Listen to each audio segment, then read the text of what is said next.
ಶಪ ಮಾಡ್ತಾ ಕುಂತಿದ್ದ. ವಾರದಲ್ಲಿ ಎಲ್ಲ ಬಂದಳು. ಆಕೆ ಹಣ್ಣು ಹಂಪಲ ಹಿಡ್ಕೊಂಡು ತನ್ನ ಮಂಚದ ಮೇಲೆ ಕುಂತು ಭಜನೆ ಮಾಡಕತ್ತ ದಾಸಿಗೆ ಹೊರಗೆ ನಿಲ್ಲಿಸಿದ್ರು. ಆ ಕಲೆ ನಿಂತು ಈಗ ಒಳಗೆ ಹೋಗಿ ಕುಂದಿರ್ತಾಳ. ಆ ತಾಯಿ ತನ್ನ ಮಂಚದ ಮೇಲೆ ಕುಂತು ಕಾಯ್ತಾ ಹಣ್ಣಿನ ಫಲವನ್ನು ಹಾಲು ಹಿಡ್ಕೊಂಡು ಕುಂತಾಯಿ. ಇವ ಬೆಳತನಕ ಭಜನೆ ಮಾಡಿದ. ಯಾರು? ನಾರದ. ಬೆಳಗಿನ ಸಮಯ ಯಾವಾಗ ಬೆಳಗ್ಗೆ ಆಯ್ತು, ಇವರು ಇನ್ನೂ ಕಣ್ಣು ಮುಚ್ಚಿ ಭಜನೆ ಮಾಡಾಕಿಲ್ಲ. ಆಕಿನ ಇರುಳಿನ ಸಮಯ, ಹಗಲು ಸಮಯ, ಇನ್ನು ನಾನು ಇಲ್ಲಿ ನಿಂದ್ರಬಾರ್ದಕ್ಕೆ ಯಾವಾಗ ಹೊತ್ತು ಬೆಳಕಾಯ್ತು ಆಕೆ ಹೋಗ್ಬಿಟ್ಟ. ಆ ದಾಸಿ ನಿಲ್ಲಿಸಿದ್ದಲ್ಲ. ಆ ಗುರುಗಳು ಯಾವಾಗ ಕಣ್ಣು ತೆಗೆದ ನೋಡ್ತಾರೋ ಅವ್ರಿಗೆ ಹೇಳಿಗಳು ಬಹಳ ಅಂತೇಳಿ. ಯಾವಾಗ ಈ ಸತ್ಯದೇವಿ ತನ್ನ ಮನೆಗೆ ಗಂಡನ ಮನೆಗೆ ಹೋದೋ ತಕ್ಷಣವೇ ಕಣ್ಣು ತೆಗೆದರು. ಕಣ್ಣು ತೆಗೆದು ಕೇಳ್ತಾನ, ಎಲ್ಲೇ ಸತ್ಯವತಿ? ಈ ದಾಸಿ ನಿಂತಿದ್ದಲ್ಲ, ಈಗ ಹೋಗಿ ಹೇಳ್ತಾಳ, ಗುರುಗಳೇ ಪ್ರಭು, ಅವರು ನಿಮ್ಮ ಬೆಳಕಾಂಗ ದಾರಿ ನೋಡಿ ಯಾವಾಗ ಬೆಳಕಾಯ್ತು ತಾನು ಹೋಗಿರ್ತಾಳ. ಸತ್ಯವತಿ ನಾವು ಸೀರಿದ, ನನ್ನ ಆಸ್ತಿ ಇಲ್ಲದ ನೀನು ಹೆಂಗ ಹಾದಿ ಹೋಗಿ ಬರ ಹೇಳ ಅಂತ ಕರ್ಕೊಂಡು ಹಾಕಿದ್ದೀನಿ. ಅದು ಓಡಿ ಹೋಗಿ ಆ ಸತ್ಯವತಿ ಹೇಳ್ತಾಳವ, ನೀವ್ ಯಾವಾಗಿಂತ ಬಂದಿರೋ ಅವ್ರು ನಿಮ್ಮನ್ನು ಕರೆಯಕತ್ತ ಬರ್ಬೇಕಂತ. ಬಂದ ತಾಯಿ ಗಂಡನ ಸನಿಕವಾಗಿ ಕರ್ಕೊಂಡು ಬಂದ ಕೇಳ್ತಾಳ, ಸತ್ಯವತಿ, ನೀನು ನನಗೆ ಮೋಸ ಮಾಡಿ ಹೋಗಿಯಲ್ಲ, ಹೇಳ್ದ ಹೋಗಿಯಲ್ಲ, ನಿನಗೆ ಶಾಪ ಕೊಡ್ತೀನಿ. ನಿನಗೆ ಇವತ್ತಿನ ದಿವಸ ಶಾಪ ಕೊಡ್ತೀನಿ. ಎಂತ ಸೇವೆ ಅಂತ ಶಾಪ ಅಂದ್ರೆ, ನೀನು 3 ಲೋಕದೊಳಗೆ ಇರಲಾರಂತ ಒಂದು ಕುದುರೆ ಆಗಿದ್ದು.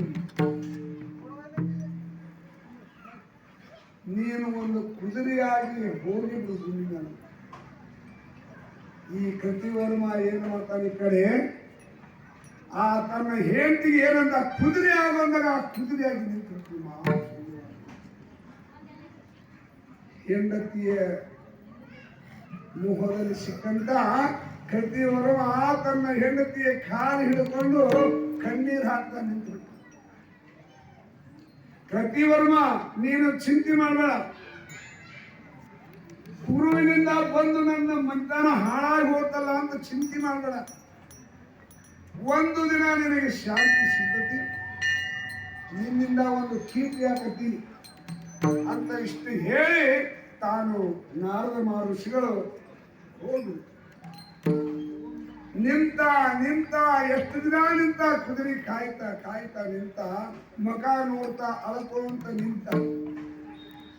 ಒಂದು ದಿನ 3 ತಿಂಗಳ ನಿಂತಂತ ಕುದುರೆ ಒಂದು ದಿನ ತನಗ ಮೈ ಶಲ್ಯ ಹಾರಿ ಪ್ರತಿ ಒಂದು ರಾಜ್ಯಕ್ಕೆ ಹೋದ. ಸುಬುದ್ಧಿ ಎನ್ನುವಂತ ಒಂದು ರಾಜ, ಆ ಮಠದೊಳಗಿರ್ತಕ್ಕಂಥ ಸುಬುದ್ಧಿ ರಾಜ. ಆ ಸುಬುದ್ಧಿ ರಾಜನ ಮಠ ಮಂದಿರದೊಳಗೆ ಹೋಗಿ ಆ ರಾಜನ ಇದರೊಳಗೆ ನಿಂತು ಬಿಟ್ಟಾಗ್ತದೆ. ಆ ಸುಬುದ್ಧಿ ಅನ್ನುವಂಥ ರಾಜ ಮ್ಯಾಲ ನಿಂತಿದ್ದ. ಹೊಳೆ ನೋಡಿದ ಕುದುರೆಗೆ ಅಷ್ಟು ಆನಂದವಾದಂತ ಕುದುರೆ. ಬಸ್ ಎಲ್ಲ ಹೇಳಿದ, ರಾಜ್ಯದ ಪಾಲಕರಿಗೆಲ್ಲ ಒದರಿದ, ಮಂತ್ರಿಗಳಿಗೆ ಒದರಿದ, ಸೈನಿಕರಿಗೆ ಒದರಿದ. ನೋಡಲ್ಲಿ ಎಂತ ಒಂದು ಕುದುರೆ ನನ್ನ ರಾಜ್ಯ ಕುಂದತಿ ಕಟ್ಲಿ. ಅದನ್ನು ಓಡಿ ಹೋಗಿ ಹಂಗೆ ಮಾಡಿ ಹಿಂಗೆ ಮಾಡಿ ಹಿಡ್ಕೊಂಡ್ಬಂದು ಕಟ್ಟಿದ್ರು. ಆ ಕುದುರೆ ಅಂತಂದ್ರೆ 3 ಲೋಕದಾಗಿರುವಂತ ಕುದುರೆ ಅಷ್ಟು ಆನಂದವಾಗಿತ್ತು. ಆ ಕುದುರೆಯನ್ನು ಅಲ್ಲಿ ಉಳಿತು. ಇಲ್ಲಿ ಓಡಿ ಬಂದ ನಾರದ. ಎಲ್ಲಿ? ಬಲರಾಮನ ಕಡೆ ಓಡಿ ಬಂದ. ಇಲ್ಲಿ ಓಡಿ ಬಂದ. ಆ ಶಾಂತಿ ಸುಬುದ್ಧಿ ಅನ್ನುವಂತ ಆ ಕುದುರೆಯನ್ನು ಹಿಡಿದ ಕಟ್ಟಿದ.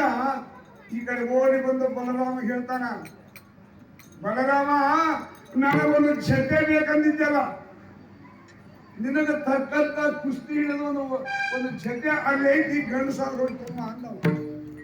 ಯಾರಿಗೆ? ಬಲರಾಮ. ನನಗೆ ಜೊತೆ ಎಲ್ಲಿ? ಸುಬುದ್ಧಿ ಅಂತ ಒಬ್ಬ ರಾಜ.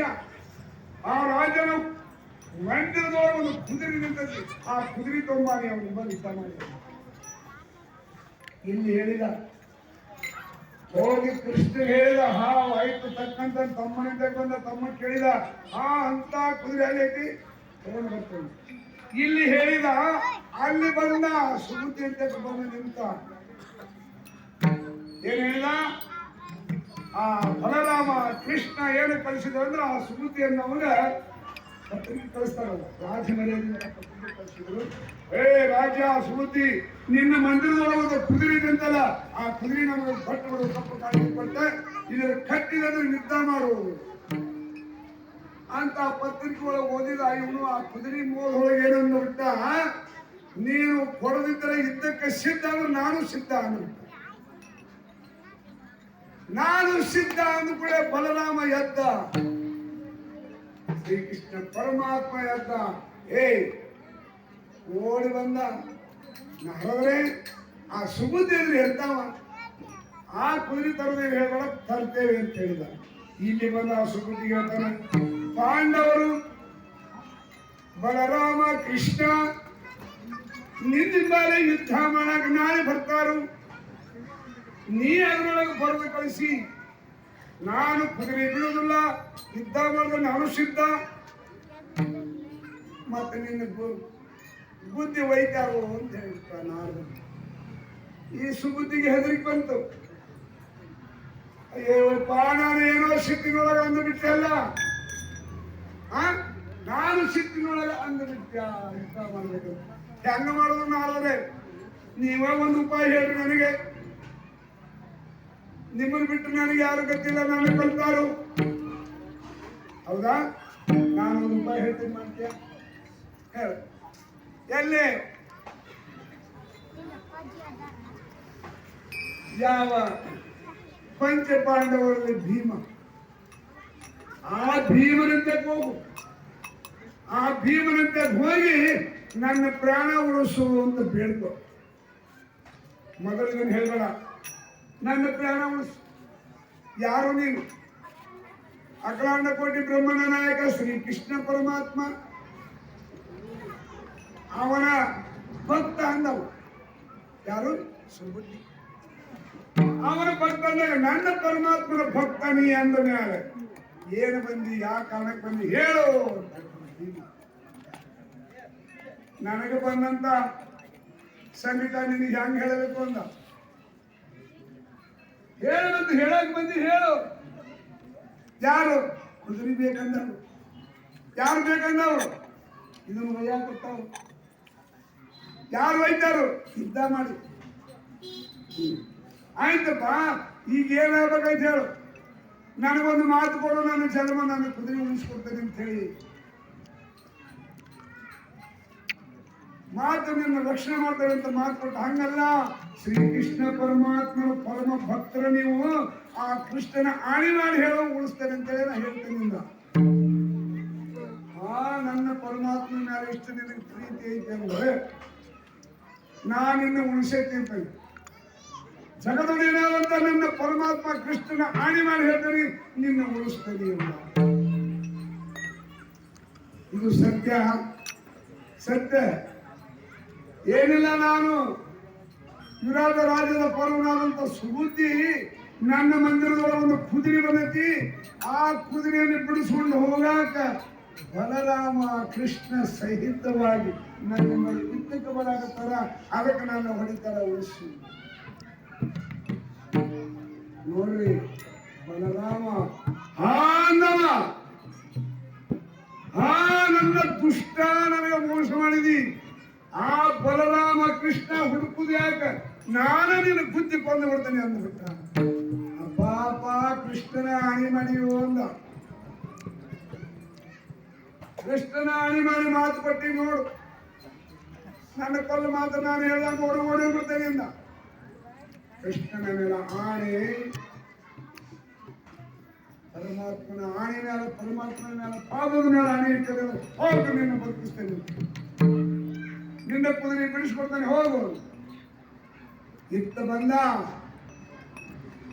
ಹೇಳ್ತಾನೆ, ಅಣ್ಣ ಬಲರಾಮ, ಅಣ್ಣ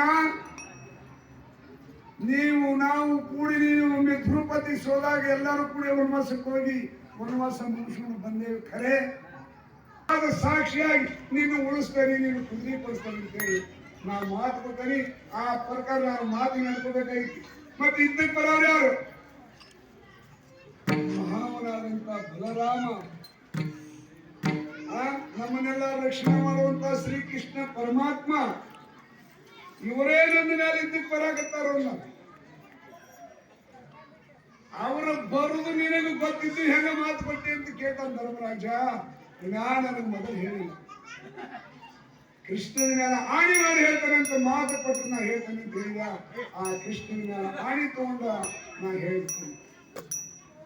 ಅಮ್ಮ ಅದೇನು ಚಿಂತೆ ಮಾಡಬೇಡ. ಯಾಕ ಪರಮಾತ್ಮನ ಪಾದದ ಮೇಲೆ ಆಣಿ ಮಾಡಿ ಹೇಳ್ತಾರೆ, ನಮ್ಗೆಲ್ಲ ರಕ್ಷಣೆ ಮಾಡ ಅವನೇ. ಅರಗನ ಮನೆಯೊಳಗೆ ಬೆಂಕಿ ಹಾಕಿ ಸುತ್ತಾಗ ರಕ್ಷಣೆ ಮಾಡಿದಂತ ಪರಮಾತ್ಮ, 14 ವರ್ಷ ವನವಾಸಕ್ಕೆ ಹೋದ್ರೆ ನಮ್ಮ ರಕ್ಷಣೆ ಮಾಡಿದ ಪರಮಾತ್ಮ. ಎಂತ ಸಮಯದೊಳಗೆ ನಮ್ಮನ್ನು ಕಾಪಾಡ ನಮ್ಮ ಮೇಲೆ ಅವ ನಮಗೆ ಏನ್ ಮಾಡ್ತಾವ ಮಾಡಿ. ಅವನ ಕೈ ಒಳಗೆ ಹತರಾದ್ರೂ ಚಿಂತಿಲ್ಲ, ಎಲ್ಲರೂ ಇತ್ತ ಹೋಗಿ ಯುದ್ಧ ಮಾಡಾಕತ್ತು. ಯಾವ ನಾರದ ಮಹರ್ಷಿಗಳು ಹೋಗ್ತಾರ ಬಲರಾಮನ ಕೈ. ಏನಂತ ನಿನಗೊಂದು ಕತೆ, ಕೃಷ್ಣ ಒಂದು ಕತೆ ಇವತ್ತು ಐತಿ. ಯುದ್ಧ ಮಾಡು, ನೀ ನಿಮ್ಮಲ್ಲಿ ಯುದ್ಧ ಮಾಡಾಕ ನಿನ್ನ ಜೋಡಿ ಬರಾಕತ್ತೈತಿ ಅಂದ. ಯಾರು ಇವ್ರಿಬ್ರು ಕುಡಿ ಏನ್ ಹೇಳ್ತಾರ, ಆ ಭೀಮನ ಕಳಿಸ್ಬಿಡ್ರಿ, ಆ ಕುದುರೆ ಹಿಡ್ಕೊಂಡ್ ಬರ್ತಾರ ಅಂತ ಹೇಳ್ಬಿಟ್ಟು.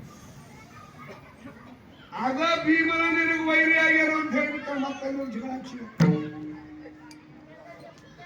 ಯಾವ ಭೀಮನಿಂದ ಕರ್ಕೊಂಡ್ ಬರಾಕ ಕಳ್ಸಾಕತ್ತೀವೋ ಅದ ಭೀಮನ ನಾಳೆ ಮುಂಜಾನೆ ಬರ್ತಾನೆ ನಿಮ್ಮಲ್ಲಿ ಯುದ್ಧ ಮಾಡಕ್.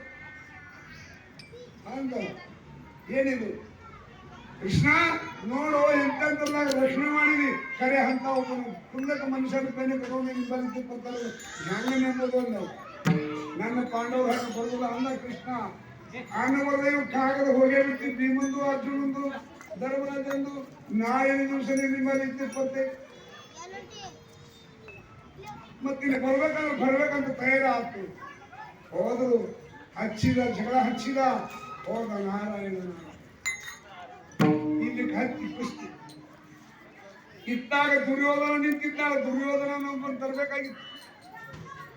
ದುರ್ಯೋಧನ ಹೇಳಿದ, ಏ ದುರ್ಯೋಧನ, ಬಲರಾಮ, ಭೀಮ, ಅರ್ಜುನ, ಕೃಷ್ಣ ಬಡದಾಡಿ ಸಾಯ್ತಾರ ನಾಳೆ. ನಿನ್ ಹೆಂಗ ಬಡದಾಡಿ ಮೋಸ ಮಾಡ್ಯಾರೋ ಹಂಗ ನೀ ನಾಳೆ ನಿಂತು ನೋಡ್ಬಾ ಅಂದವು. ಅವ್ರು ಹೆಂಗ ಬಡದಾಡಿ ಸಾಯ್ತಾರೋ ನೀನು ಬಂದು ನಿಂತು ನೋಡು ಅಂದವಾಗ ದುರ್ಯೋಧನ ಒಳಗೆ ಖುಷಿ ಆಯ್ತು. ನಿಂತು ನೋಡಾಕ ಓಡಿ ಬಂದ ನಿಂತ. ಅವನು ಅಲ್ಲಿದ್ದ ಹತ್ತಿತ್ತು. ಭೀಮಗ ಬಲರಾಮಗ ಕುಸ್ತಿ ಇರ್ತಿತ್ತು. ಅರ್ಜುನ ಕೃಷ್ಣನಿಗೆ ಯುದ್ಧ ನಡೆದಿತ್ತು.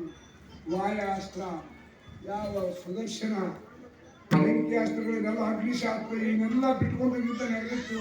ಯಾವ ಅಗ್ನಿಶಾಸ್ತ್ರ ವಾಯುಶಾಸ್ತ್ರ ಬಿಟ್ಟಾಗ ಅರ್ಜುನ ಕೃಷ್ಣ ಇದು ಎಲ್ಲಿ ಹೋಗ್ತಿತ್ತಂದ್ರೆ ಆ ದುರ್ಯೋಧನ ಮುಖ ಸುತ್ತಿದ್ದು ಎಲ್ಲ. ಹಂಗೆ ನೋಡ್ಕೊಂತ ನಿಂತಿದ್ದಲ್ಲ, ಅವ್ರ ಮೇಲೆ ಸುರುಮಳೆ ಆಗಿತ್ತು. ಯಾವಾಗ ಭೀಮಗ ಮತ್ತು ಬಲರಾಮಗ ಯುದ್ಧ ಹತ್ತಿತ್ತೋ, ಕೃಷ್ಣ ಇಲ್ಲಿ ಯುದ್ಧ ನಡೆದಿತ್ತೋ, ಹೋಗಿ ಹಿಡಿದ ಬಲರಾಮ 3 ಮಂದಿ ಕೂಡ ಯುದ್ಧ ಮಾಡಕತ್ತಾರ. ನೀ ಆ ಕುದುರೆ ಹೋಗಿ ಹಿಡ್ಕೊಂಡು ನಿಂತ್ಕೊಂಡ. ಬಲರಾಮ ಓಡಿದ ಸಮಯ ಹೇಳ್ಬಿಟ್ಟು ನಾರದು ಹೇಳಿದ್ರು ಅಂತ ಹೇಳಿ ಆ ನಾರದು ಹೋಗಿ ಭೀಮ ಏನ್ ಮಾಡಿದ, ಬಲರಾಮ ಹೋಗಿ ಮುಂದಿನ ಏನು ಸುಟ್ಟಿರ್ತಾವಲ್ಲ ಕುದುರೆಗೆ ಜಡಿ ಮುಂದಿನ ಹಣಿ ಮೇಲೆ ಜೀವ ಹಿಡ್ಕೊಂಡು ನಂದಂತ ಇತ್ತು ಓಡಿ ಹೋದ. ಕೃಷ್ಣ, ನೀವಿಬ್ರು ಹೊಡೆದಾಡಕತ್ತೀರಿ ಇಲ್ಲಿ. ಬಲರಾಮ್ ಹೋಗಿ ಅಲ್ಲಿ ಜಮೀನು ಕೊಂಡಿರ್ತಾವ ಹೇಳ್ಕೊಂಡು ಹೊಂಟಾರ. ಮತ್ತೆ ಏನ್ ಮಾಡಾಕತ್ತಿ? ಭೀಮ್ ಓಡ್ ಹೋದ. ಭೀಮ್ ಓಡೋಗಿ ಅದ್ರ ಬಾಲ ಹಿಡ್ಕೊಂಡಿದ್ದ. ಭೀಮ್ ಹೋಗಿ ಬಾಲ ಹಿಡ್ಕೊಂಡಿದ್ದಾಗಂದ್ರ ನಾಲ್ಕು ಓಡಿ ಬರ್ತಾರ. ಬಲರಾಮ ಭೀಮ ಇಬ್ಬರು ಜಗ್ಗಾಟದೊಳಗೆ ಕುದುರೆ ನಿಂತತಿ. ನಿನ್ನ ಬಿಟ್ಟು ಹೋಗತ್ತೆ ಅರ್ಜುನ ಅಂದ. ಇವಾಗ ಅರ್ಜುನ ಮೇಲೆ ಇದ್ದ ಮಾಡೋದು ಬಿಟ್ಟ ಓಡಿರೋದಿಲ್ಲ.